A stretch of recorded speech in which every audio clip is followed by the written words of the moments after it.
a typical copper unshielded twisted pair cable. The next one we have is what's known as an ONT, or optical network terminal. If you're using a fiber connection to the outside world, then you're going to be using an ONT, or optical network terminal, to terminate that cable. When that fiber connection comes into the ONT, it's then going to act as a media converter and translate that from light signals coming in off the fiber into electrical signals that can go out a copper unshielded twisted pair cable that goes back into your router or your gateway for your network. And the final device we have is not really a device at all, but more of a concept, and it's known as SDN, or software-defined networking. Now, software-defined networking or software-defined networks is really a way of virtualizing the underlying network hardware that we just talked about.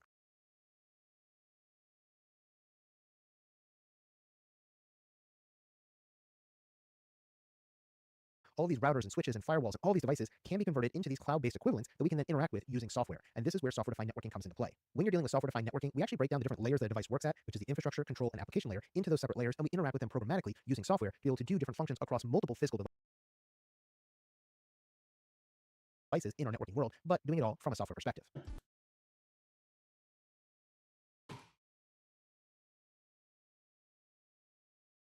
PoE tech.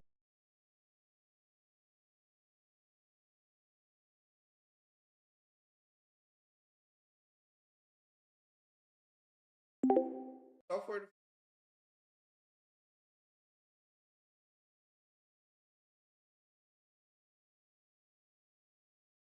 Software-defined networking is more than just a management tool. It separates the control plane from the hardware, giving you centralized control over how data flows through the network. This makes it easier to configure, automate, and optimize network behavior across many devices. It's a shift from traditional networking toward programmable, software-driven control. SDN gives you centralized control and programmability, letting you manage and automate networks more efficiently. Any other questions on SDN?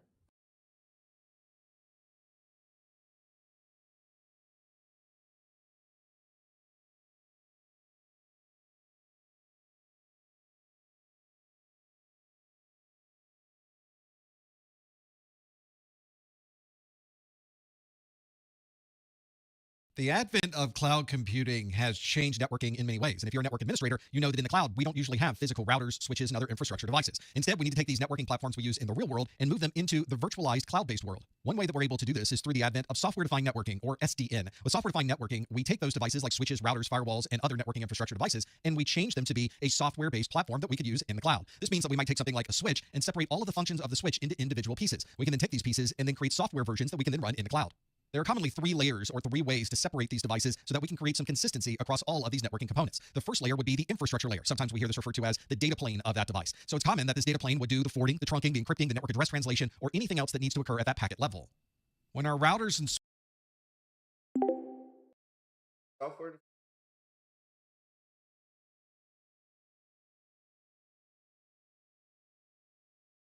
Not exactly. Software-defined networking means separating the functions of physical devices, like forwarding, control, and management, in software. Sure, think of a physical switch that forwards packets. In SDN, that forwarding function becomes software running in the cloud. You still control it, but it's no longer a physical box. It's a virtual component you can manage and update.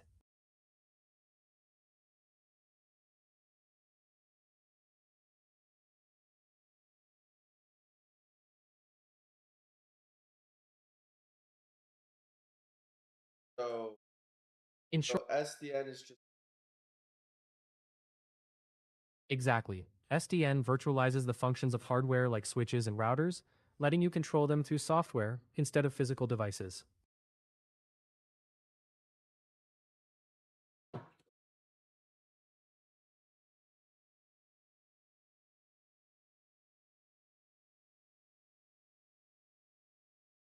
switches need to forward this traffic in the data plane, they need some type of reference to know where this traffic will be going. Most of those references will be in the control layer or control plane of that device. So if you have dynamic routing protocols, a forwarding table in a switch, a network address translation table in a router, all of those are contained in the control plane.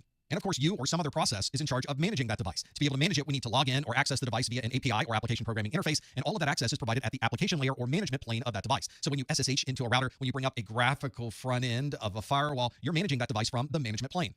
Let's see how this software-defined networking would apply to a physical device. And in this case, this physical device appears to be a switch, but this could be a router or a firewall or any other infrastructure device. Let's start first with that infrastructure layer or the data plane. If you're connecting to a switch or you need traffic forwarded between different interfaces on a switch, that all occurs in that data plane. This means we'll take anything that may be forwarding this traffic on that device and create a software version of that we call the data plane. These devices also need the tables and forwarding structure to be able to understand where traffic is coming from and where you'll be forwarding it to, and all that occurs in the control layer or the control plane. And lastly, you'll be managing this device probably through a console port or management interface to the device, and that section of the device can be created as the management plane. Obviously, with software-defined networking, there is no physical device, but you can see where the data plane, control plane, and management plane are pulled from our physical devices to create this software-based networking infrastructure. This now creates modular layers that you can extend between devices or create new devices, all based on this software-defined networking. If we start, for instance, at the bottom, we know that network traffic will be traversing different devices all at the data plane. So communication between those can occur solely between those particular layers. A device may need to send or receive dynamic routing protocols or create tables for forwarding, and all of those can be done at the control layer or the control plane of software-defined networking. And the layer that you're going to manage these devices from will be the management plane. We usually access the management plane through Secure Shell, Simple Network Management Protocol, or an application programming interface. You can see that the software-defined networking takes these very standard categorizations and extends them across multiple networking devices to create a very modular architecture. This allows you to have a So software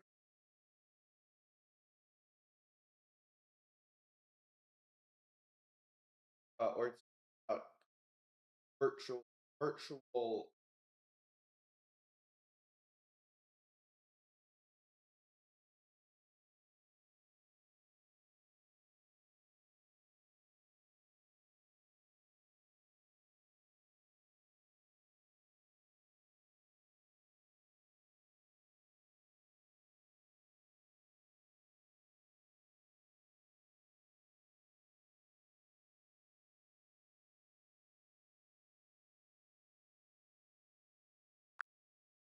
So is software defined,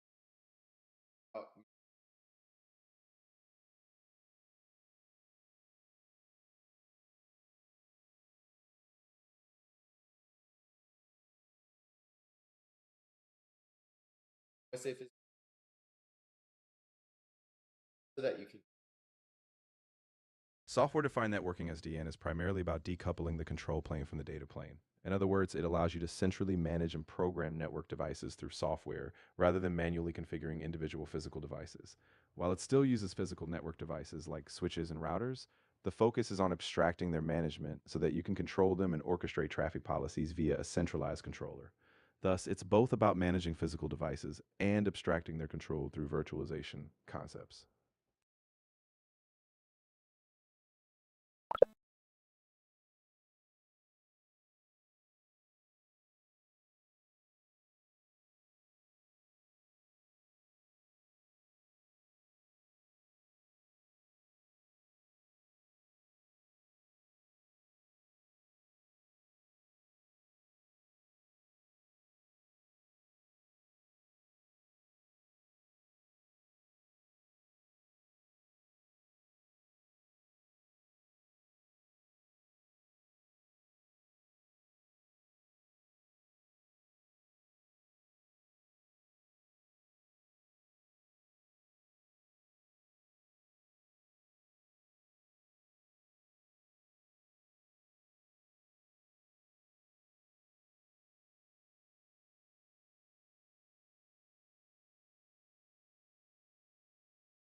software-based version of the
Oh,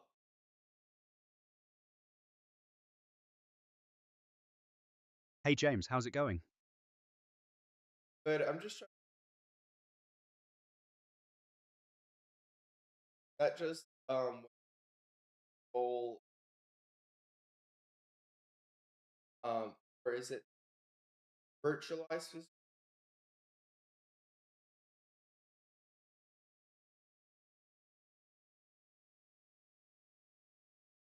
of the device?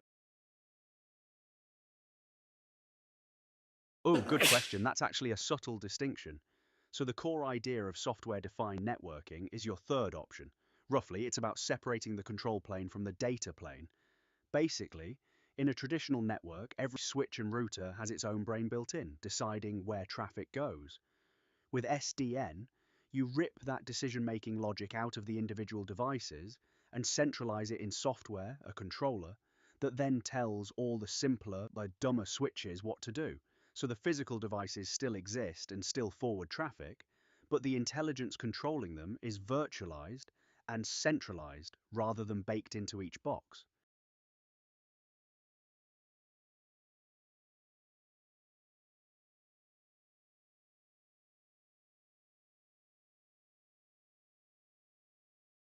So that means that that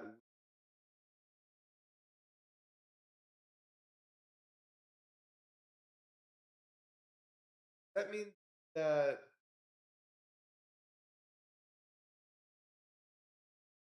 guys the they have no.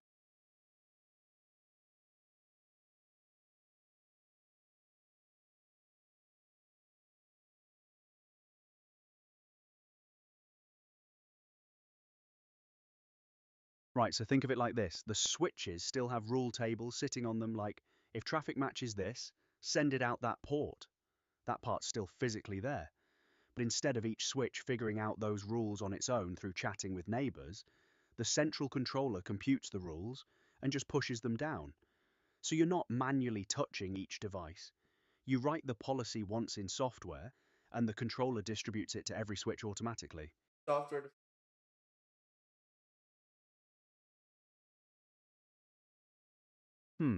Sort of, but let's separate the terms a bit. Managed switches just means a switch that you can configure at all versus an unmanaged one that just works out of the box with no settings. SDN switches are a specific breed of managed switch, ones that speak a protocol like OpenFlow, meaning they don't even hold their own decision logic. They just ask the controller, what do I do with this packet, and execute whatever comes back.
these network devices that we use on our physical networks and be able to deploy them and use them in a cloud-based infrastructure.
So is software defined a feature of some management that can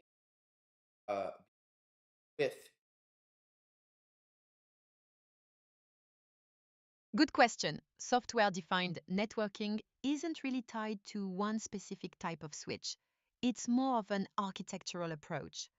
Basically, some managed switches support it natively through APIs or protocols like OpenFlow, letting a central controller manage traffic instead of each switch deciding on its own. But SDN can also be layered on top of regular managed switches using overlay technologies, or it can be done with special white box switches built specifically for that purpose. So the short answer is both. It depends on the vendor and how deep you want the SDN functionality to go.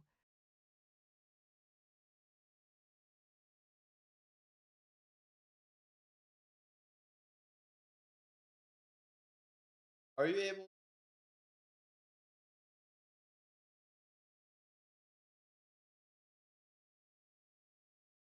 Ah, that's more of an app settings thing rather than something I can do mid-conversation.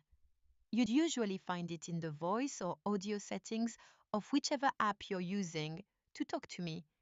There's often a handful of voice options to pick from.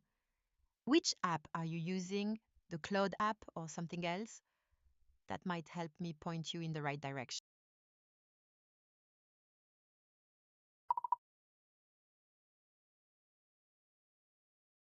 Hey James, how's it going?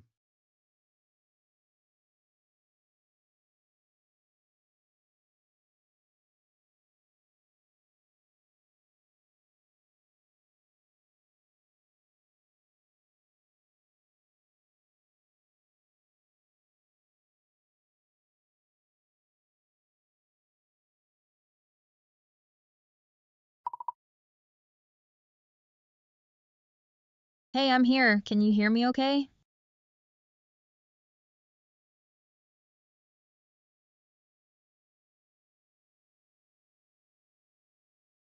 All right, goodbye. Hey again, James. What's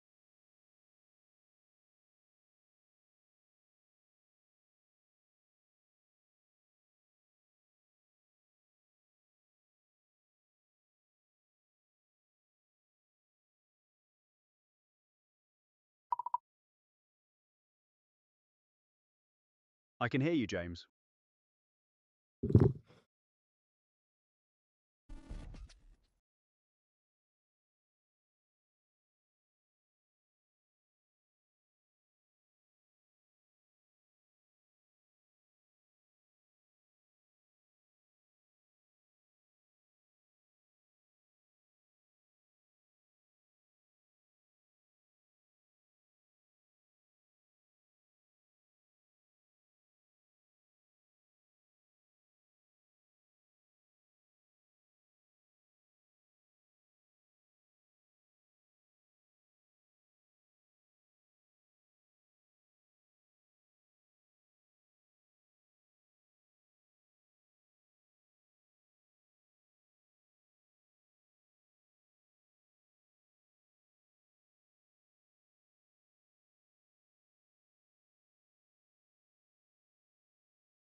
Now, each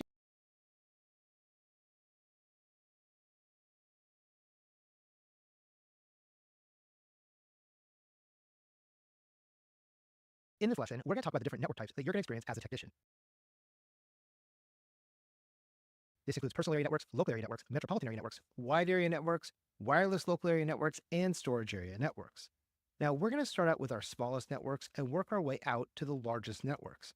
The smallest ones we're going to be covering are known as personal area networks, or PANs. Now, it's the smallest type of wired or wireless network that we can use, and it usually covers around 10 feet or less, so about a couple of meters of distance. Now, some examples of personal area networks would be things like Bluetooth and USB. Bluetooth is a great example of a personal area network because it operates at around 3 meters or 10 feet of distance. And if you have your phone in your pocket and you get in your car, it'll start transmitting music from your phone wirelessly over to the radio in your car, and that's usually around 3 or 4 feet away from you, right? Well, this is an example of a personal area network because you have a connection between your car stereo or radio and your cell phone. Now, what about your USB connections? Well, these are also considered personal area networks too. If I take a USB hard drive and I connect it to my laptop, that's actually a serial connection, and this is considered a network. And because it's a really small distance, we're actually going to consider this a personal area network. If you have an older standard like FireWire for your video cameras or a webcam and you plug it in, that also would be considered a personal area network too. Now, the way I like to think about this is that if I put my arms out to my side and I spin in a circle, anything I can touch, that's about the size of my personal area networking distance, something around there or maybe a little bit more. Now, the next network we have is a little bit larger, and we call this a local area network or a LAN. Now, a local area network is something like you would use if you work in an office building. Now, it connects all the components in a limited distance, generally up to around 100 meters or 300 feet on a single segment. Each segment can only go around 100 meters if you're using Cat5 cabling, which makes this the limitation. But if you're using fiber optic cabling,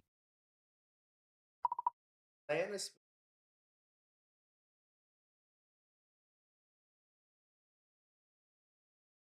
like a hard cutoff, and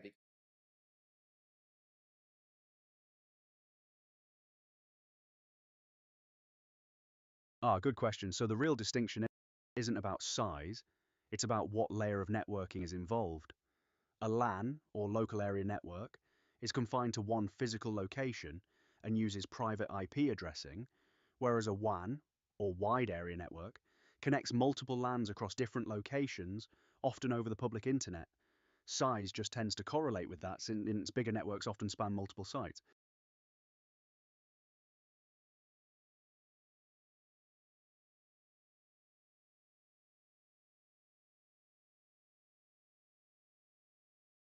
what about when someone was a Gotcha. So comparing a PAN to a LAN specifically. A personal area network is really just about range and purpose. Think Bluetooth between your phone and headphones, usually within about 10 meters and centered on one person's devices. It becomes a LAN when it's serving a broader area, like a building or office, and connecting multiple different devices and users through infrastructure like routers or switches, rather than just pairing your own gadgets together. you can actually go a bit further. But for right now, I want you to think about a LAN and think about it being in a small office or a home office network. Or a larger building, maybe it's a floor of an office building. Now, all your networks can consist of one of two main standards, either Wi-Fi or Ethernet, depending on how you want to set them up. If you're using Ethernet, you're going to be using the IEEE 802.3 standard, and if you're using Wi-Fi, then you'll be using the IEEE 802.11 standard. Now, what are some examples of local area networks or LANs? Well, the internal wired or wireless network in your office building, your school, or your classroom are all going to be considered local area network connections. In fact, if you're sitting at home right now watching this video, you're most likely sitting on your local area network inside of your house and making a connection between your devices, your printers, your laptops, and your desktops that are all inside your house as part of that local area network. The next type of network we have goes a little bit further out, and we call this a metropolitan area network, or MAN. Now, a metropolitan area network is going to be used to connect locations that are scattered across a given city.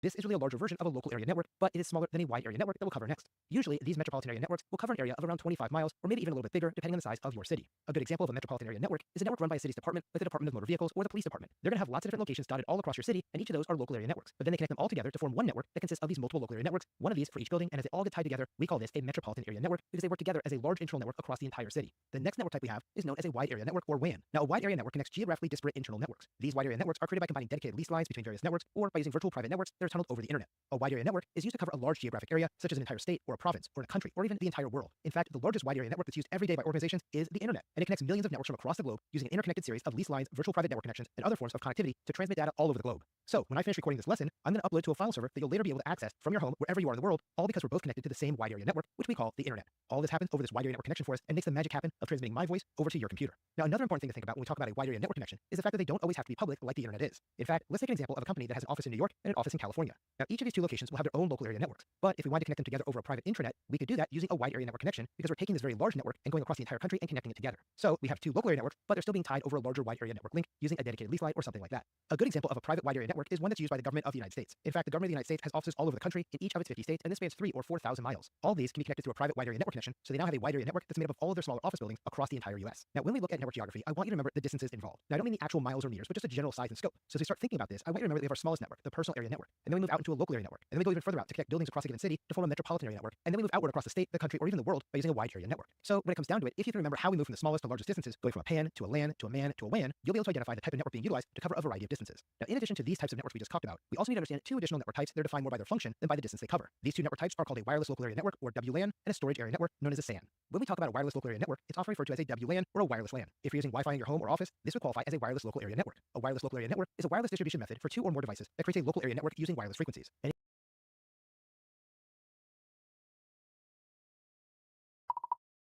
Okay, I'm just trying to W subtype. Exactly, yeah. A WLAN is just a wireless local area network, so it's a LAN that uses Wi-Fi instead of Ethernet cables. But functionally, it's still the same local network serving one location.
So saying that it's a wireless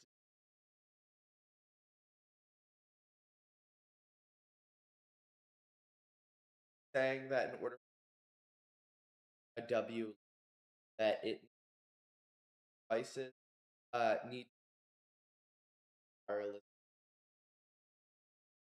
Right, exactly, that's the core of it. AWLAN, wireless local area network, just means the devices are talking to each other over radio waves instead of Ethernet cables. WLAN? So it So is like your laptop or phone. so W just Yeah, exactly. Think of it as a sub. any device the wireless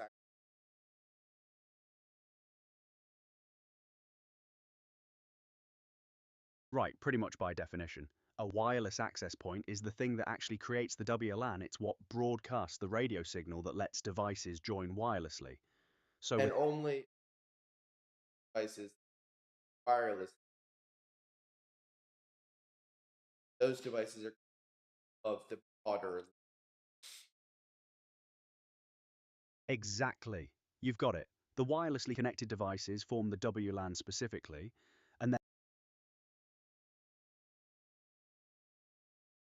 Anytime you're using Wi-Fi, you're essentially using a WLAN because it's a wireless local area network that can then be routed to a connection to the internet. The real benefit of using a wireless LAN is the fact that you can walk around or move around a coverage area without losing your network connectivity, as opposed to having to be stuck at your desk and plugged in using an Ethernet cable like you would with a traditional wired LAN. The other type of network we have is what's known as a storage area network, or SAN. Now, a storage area network allows for the provisioning of access to configurable pools of storage devices that can be used by application servers. A storage area network is most often isolated from an organization's main network in its segmented network, which is why it has its own classification within a local area network. Generally, a storage area network is going to use specialized networking technologies and protocols like iSCSI or Internet SCSI and fiber channel communications inside of a storage area network to achieve better performance when reading and writing to a storage array. These specialized technologies and protocols are needed because storage area networks have to be able to reach extremely high speed to access data to and from those storage devices inside of the storage area network. If you're running a data center or a cloud server farm, you're often going to have a storage area network as part of your local area network in its own segmented portion of that. Is iSCSI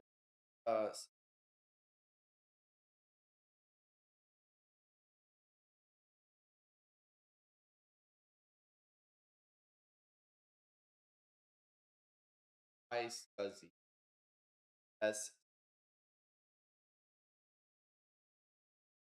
Ah, got it. You mean iSCSI. That one's actually neither wireless nor tied to a specific physical medium in the way you might think. It's a protocol that lets you send SCSI storage commands over a regular IP network. So it typically runs over Ethernet cabling. But the wireless or wired question isn't really how it's categorized. It's more about carrying block level storage traffic across a standard network, wired or even theoretically over Wi Fi, rather than a dedicated cable like you'd use for a direct hard drive connection.